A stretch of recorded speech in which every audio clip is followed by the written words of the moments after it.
कहानी की शुरुआत समुद्र से मिले एक बड़े अंडे से होती है। कुछ युवा समुद्र तट पर फंसे होते हैं और उन्हें वहां की रहस्यमयी रेत से बचना होता है, क्योंकि जो भी उस जमीन को छूता है वह उसमें समा जाता है। कहानी लास वेगास शहर से दूर एक समुद्र तट पर शुरू होती है, जहां युवाओं का एक बड़ा समूह पार्टी कर रहा होता है। वे संगीत, पेय पदार्थों और मजेदार चुनौतियों का आनंद ले रहे होते हैं। गिरोह का एक सदस्य मिच सबको अपना मोबाइल फोन दूर रखने के लिए कहता है और वादा करता है कि पार्टी खत्म होने पर वे फोन लौटा देंगे। इस बीच वेंस और गिलबर्ट को आग जलाने के लिए लकड़ियां इकट्ठा करने भेजा जाता है। जब वे लौटते हैं तो वे बताते हैं कि उन्हें एक विशाल और अजीब चीज मिली है। उस अजीब चीज का आकार डरावना होता है। जब वे उसे देखते हैं तो डर जाते हैं, लेकिन बाकी युवाओं को इसकी परवाह नहीं होती और वे अपनी पार्टी जारी रखते हैं। सुबह होते ही उत्सव खत्म हो जाता है। कुछ युवा थकान के कारण वहीं रुक जाते हैं। पार्टी के दौरान कायली और मिच एक नाव लाइफ बोट में जागते हैं और घर जाने का फैसला करते हैं। जैसे ही वे टावर से नीचे उतरने वाले होते हैं, कायली देखती है कि एक छोटा पक्षी जमीन में फंस गया है। कुछ ही सेकंड में रेत उसे पूरी तरह निगल लेती है।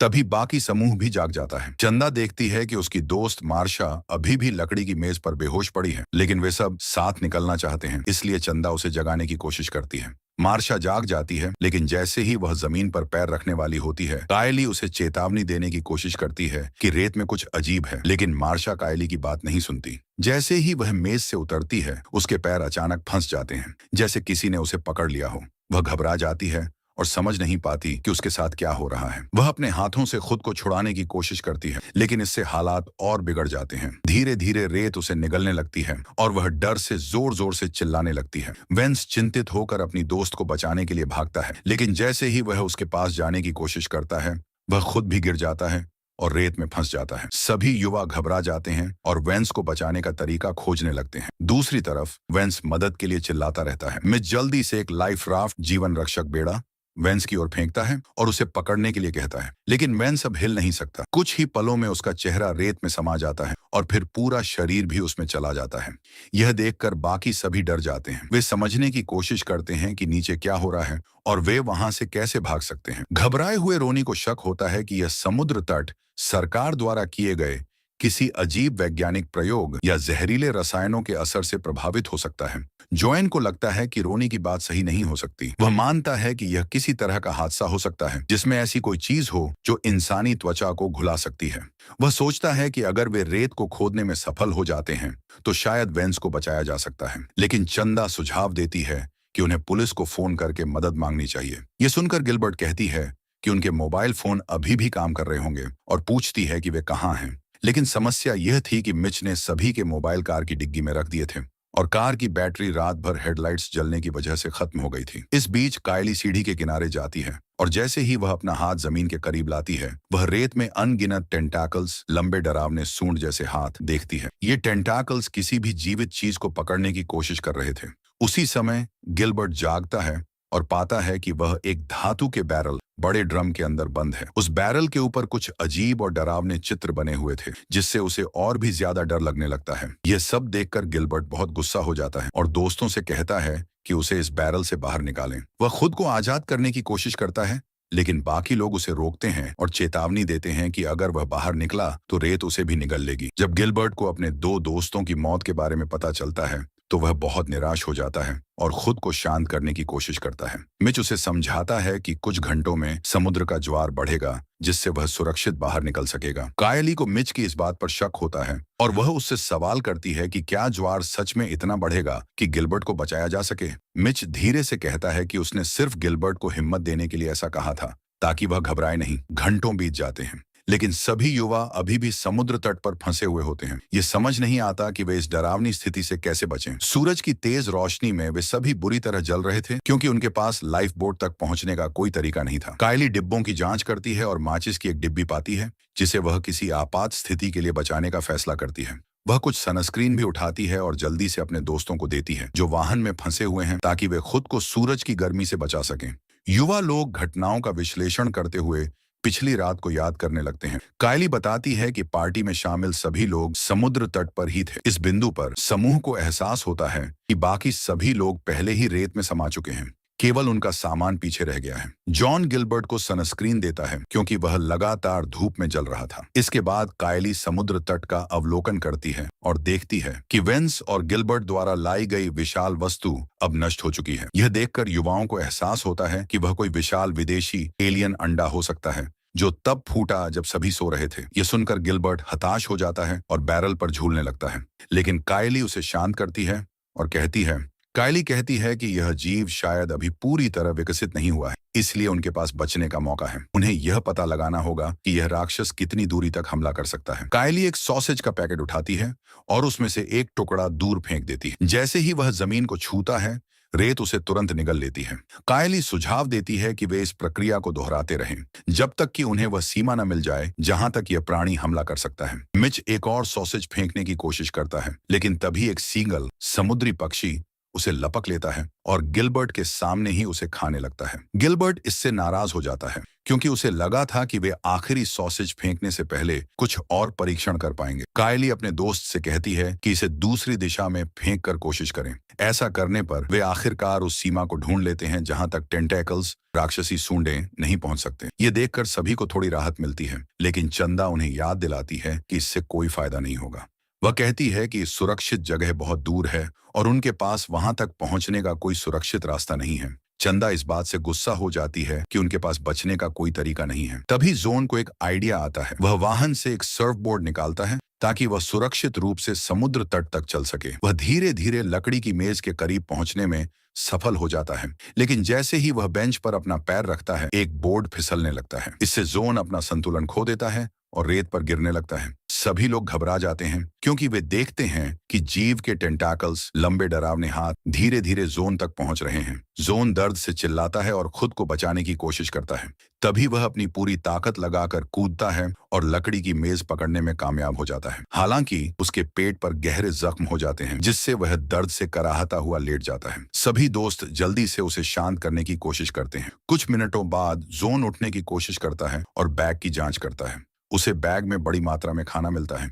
जब वह सारा खाना इकट्ठा कर रहा होता है तो गलती से एक केला नीचे गिर जाता है। जब जोन उसे उठाने के लिए झुकता है तो वह जोन देखता है कि किसी कारण से टेंटाकल्स केले को पकड़ नहीं पाए। उसे याद आता है कि जहां पिछली रात आग जलाया गया था, वहां यह जीव नहीं आया था। इसका मतलब है कि आग ही एकमात्र चीज है जो इस राक्षस को रोक सकती है। यह सोचकर जोन बिना किसी खतरे के जमीन पर कदम रखता है, लेकिन तभी उसे महसूस होता है कि उसके घाव फिर से खुल रहे हैं, जिससे वह और ज्यादा कमजोर और हताश हो जाता है।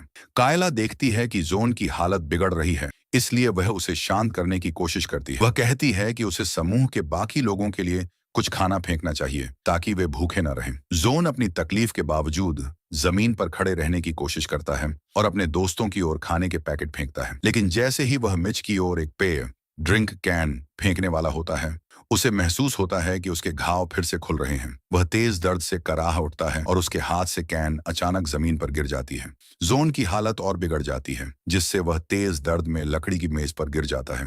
तभी मामला और भी ज्यादा बिगड़ने लगता है। रेत के टेंटाकल्स, लंबे डरावने हाथ बोर्डों को दूर धकेल देते हैं, जिससे जोन पूरी तरह गिर जाता है। उसी समय दूसरे टेंटाकल्स वाहन कार पर हमला कर देते हैं, जिससे सभी टायर फट जाते हैं। अब युवाओं के लिए वहां से भागना असंभव हो जाता है। मिच सोचता है कि अगर वे सेलफोन मोबाइल निकालने में कामयाब हो जाएं, तो वे मदद के लिए कॉल कर सकते हैं। इसलिए चंदा रोनी से कार का ट्रंक डिग्गी खोलने के लिए कहता है।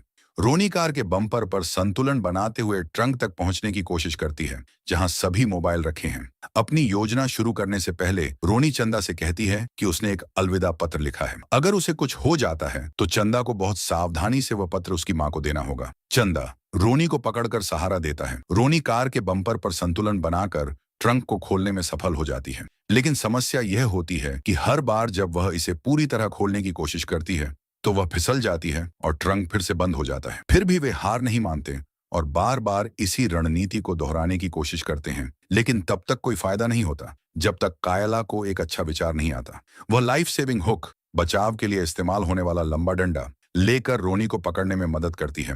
इसके बाद रोनी एक बार फिर ट्रंक डिग्गी खोलने में सफल हो जाती है। तभी अचानक एक पुलिस कार वहां आ जाती है। पुलिस अधिकारी गुस्से में कहता है कि समुद्र तट बंद है और उन्हें यहाँ नहीं रुकना चाहिए। लेकिन कायला उसे समझाने की कोशिश करती है कि रेत के नीचे एक खतरनाक जीव है और उसे कार से बाहर नहीं निकलना चाहिए। वह पुलिसकर्मी से गुजारिश करती है कि वह कार में ही रहे, क्योंकि यही उसके सुरक्षित रहने का एकमात्र तरीका है। उसी समय गिलबर्ट पुलिसकर्मी से राष्ट्रीय गार्ड सेना को बुलाने की विनती करता है, क्योंकि यह समुद्र तट अब पूरी दुनिया के लिए खतरा बन सकता है।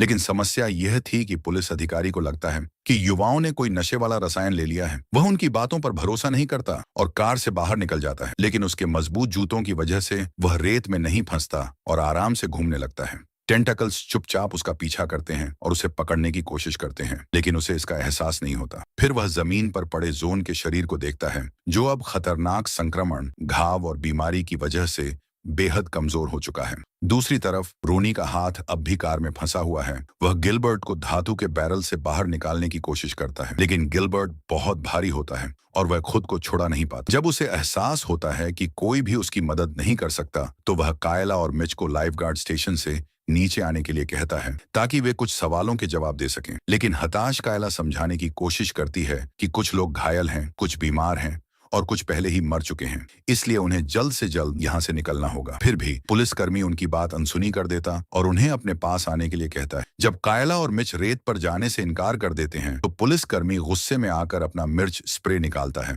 ताकि उन्हें मजबूर कर सके। लेकिन तभी वह एक चीज गिरा देता है और उसे उठाने के लिए रेत पर झुकता है। उसी समय एक टेंटैकल राक्षसी आकृति उसका हाथ पकड़ लेता है और उसे जमीन के अंदर खींचने लगता है। वह खुद को छुड़ाने की कोशिश करता है और मिर्च स्प्रे का इस्तेमाल करता है, जिससे वह छूट तो जाता है, लेकिन तब तक बहुत देर हो चुकी होती है, क्योंकि उसका हाथ पहले ही उस प्राणी द्वारा निगल लिया जाता है। वह दर्द से चीखता है और बाकी सभी लोग इस भयानक नजारे को डर के साथ देखते हैं। कायला को निराशा होती है कि पुलिसकर्मी ने उसकी बातों पर विश्वास नहीं किया। तभी वह सीढ़ी के अंत तक जाती है, मिर्च स्प्रे उठा लेती है और पुलिसकर्मी को अकेला छोड़ देती है ताकि राक्षस उसे खत्म कर सके। अब उसके पास एक नया हथियार होता है। मिच भागने की एक योजना बनाता है। वह कहता है कि अब उनके पास भागने और मदद बुलाने का एक बेहतर मौका है। वह अपने पैरों के चारों ओर तौलिए लपेट लेगा, क्योंकि मिर्च स्प्रे का इस्तेमाल करके वह प्राणी को अचेत कर सकता है, जिससे उनके पास भागने के लिए पर्याप्त समय होगा। मिच चंदा से कहता है कि वह उसे तौलिए फेंक दे, लेकिन जैसे ही वह तौलिए पकड़ने की कोशिश करता है, रेलिंग का एक टुकड़ा टूट जाता है और वह केबिन से नीचे गिरकर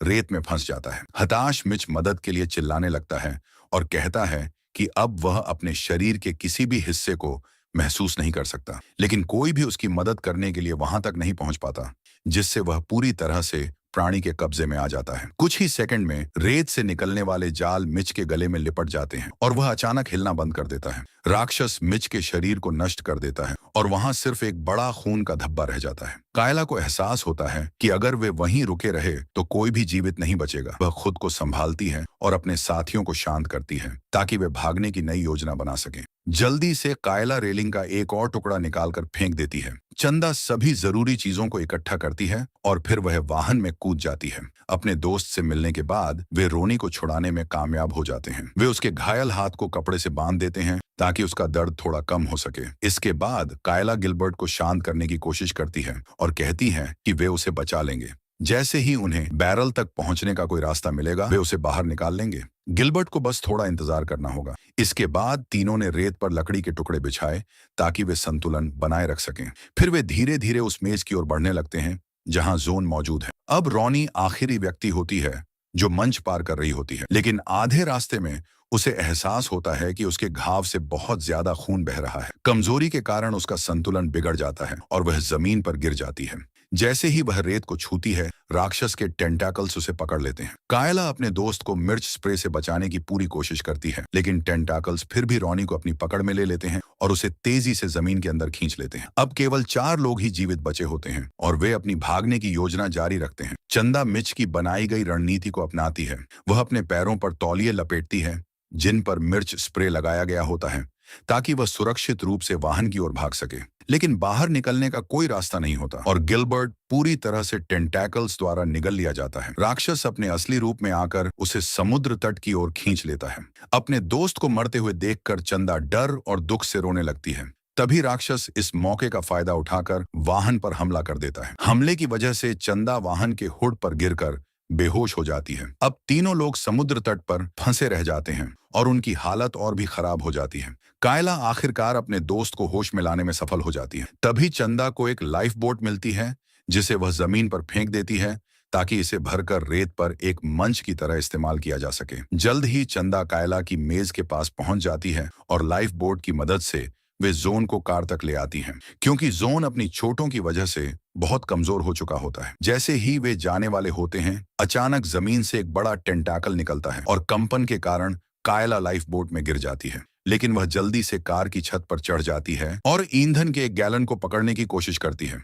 उसी समय टेंटाकल्स एक और हमला करते हैं और गैलन को पकड़कर दूर फेंक देते हैं। फिर भी कायला हार नहीं मानती। वह वाहन से आखिरी गैलन उठाती है और पूरे इलाके में गैसोलीन छिड़क देती है, जिससे कार के चारों ओर ईंधन का घेरा बन जाता है। इससे पहले कि टेंटकल्स अगला हमला कर सकें, कायला माचिस निकालती है जिसे उसने पहले ढूंढा था और ईंधन में आग लगा देती है। आग टेंटाकल्स के शरीर तक पहुंच जाती है, जिससे वह जलने लगता है। कायला वाहन में वापस आती है और विशाल राक्षस को जलते हुए देखती है। इसी दौरान वह और चंदा खुद को उन अनगिनत चमकते हुए टेंटाकल्स से बचाने की कोशिश करती हैं, जो कार पर हमला करने की कोशिश कर रहे होते हैं। कुछ ही मिनटों में प्राणी आखिरकार पीछे हट जाता है और उन्हें अकेला छोड़ देता है। लेकिन जब वे जोन की तरफ देखती हैं, तो उन्हें एहसास होता है कि वह अब जीवित नहीं है। दुखी होकर वे आंसुओं के साथ अपने आखिरी दोस्त को अलविदा कहती हैं। अब उनके पास कोई विकल्प नहीं बचता सिवाय इसके कि वे किसी के आने का इंतजार करें। लड़कियां एक दूसरे को गले लगाती हैं और एक लंबे भयानक दिन के बाद आराम करने की कोशिश करती हैं। सुबह होते ही